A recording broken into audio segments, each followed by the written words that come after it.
ఆహుతులైన మీ అందరికీ నా హృదయపూర్వక నమస్కారాలు. మీ అందరికీ నమస్కారాలు అని ఎందుకంటే మీ అందరికంటే నేను చిన్నవాడిని కనుక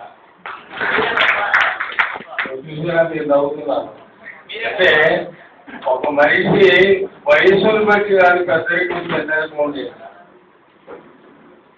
మనిషి ఎవరు నా దృష్టిలో నిరంతర విద్యార్థి.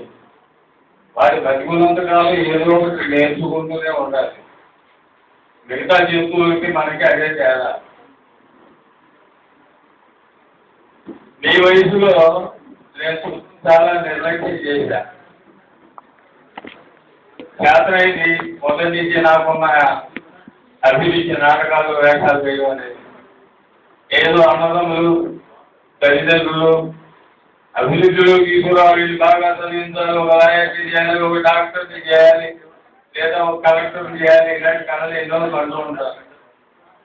వాళ్ళ కళలన్నిటికీ చిన్నగా నేను 1958 సంవత్సరంలో మొట్టమొదటిసారి నాటకంలో అడుగుపెట్టాను. అంటే ఇప్పటికి 55 సంవత్సరాలు అవుతాం.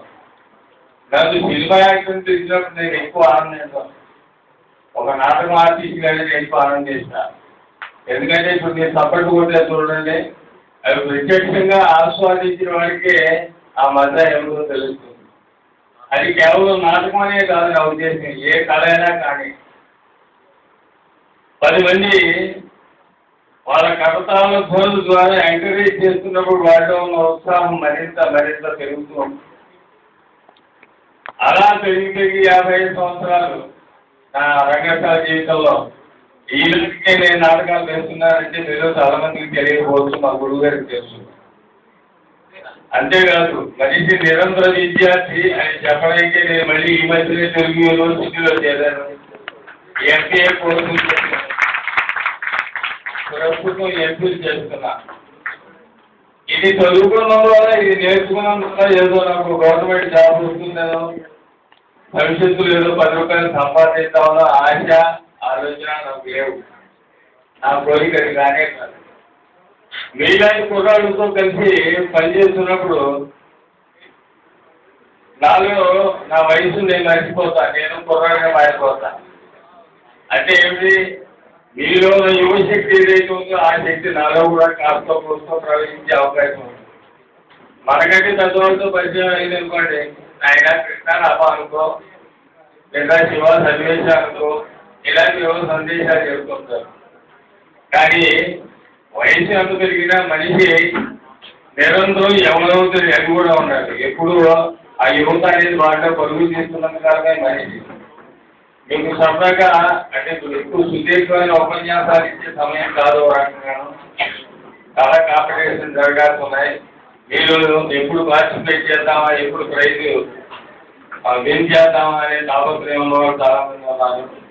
గుర్తుపెట్టుకోవాల్సింది ఏంటంటే ప్రతి ఓటమి ఒక గెలుపుకు నాంది. ఒక కాంపిటీషన్లో మనం ఓడిపోయినంత మాత్రాన మనం నిరుత్సాహపెట్టుకోకూడదు. మరింత ఉత్సాహాన్ని పొందుకుని మరోసారి ప్రయత్నం చేస్తాం. అలా ప్రయత్నం చేస్తూ వెళ్ళడం అనేది జీవితం. మనిషి జీవితంలో ఇది తప్పదు. స్వామి వివేకానంద ఒక మంచి మాట చెప్పారు. మీకు చాలా మంది చదివే ఉంటారు ఆయన పుస్తకాలు.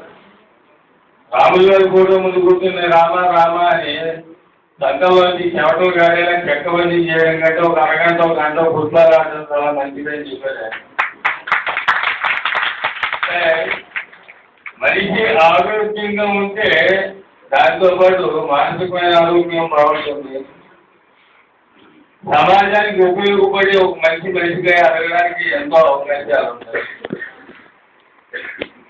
అందువల్ల మనిషిలో ఉన్న నిరుత్సాహాన్ని ఒక పక్కగా నెట్టాలన్నా, మనం ఆరోగ్యంగా ఉండాలన్నా, ఆరోగ్యకరమైన ఆలోచనలు రావాలన్నా మనం ఏదో ఒక కళలో ఇవాళ చాలా సంతోషకరమైన విషయం ఏంటంటే కర్ణాటక మ్యూజిక్, అలాగే Hindustani music, finite class in English, Hindi and Telugu, తర్వాత ఎలోక్యూషన్ కాంపిటీషన్, జానపద గీతాలు, జానపద నాట్యాలు, అనేక రకాల్లో ఈ రకమైన ప్రోత్సాహం మా తరంలో లేదు.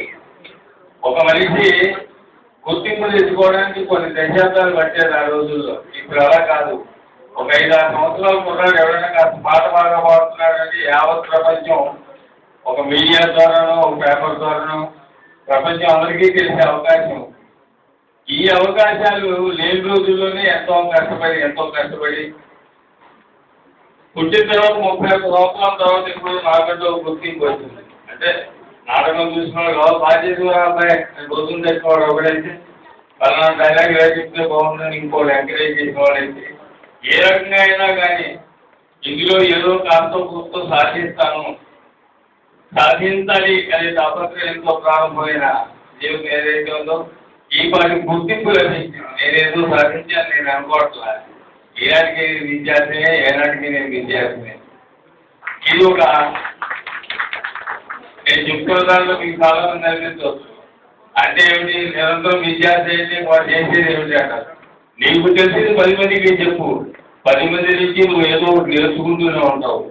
ఒక నాటకం రిహార్సల్ చేస్తే దాంట్లో 10 మంది కళాకారులు ఉంటే వాళ్ళ నుంచి ఏం చేయాలో చాలా నేర్చుకుంటాం, ఏం చేయకూడదో కూడా వాళ్ళ నుంచే నేర్చుకుంటాం. అంటే గురువుల్లో 2 రకాలు. ఏది సాధించాలో చెప్పేవాళ్ళు వాళ్ళే, ఏది చేయకూడదో చెప్పేవాళ్ళు కూడా వాళ్ళే. అలాగే ఈ కాంపిటీషన్స్లో కూడా కర్ణాటక మ్యూజిక్లో కానీ మరో దాంట్లో కానీ కాంపిటీషన్లో ఏమవుతుందంటే మనకంటే బాగా పాడేవాళ్ళు మనం చూస్తున్నాం. మనకి ప్రైజ్ రానందుకు తాత్కాలికంగా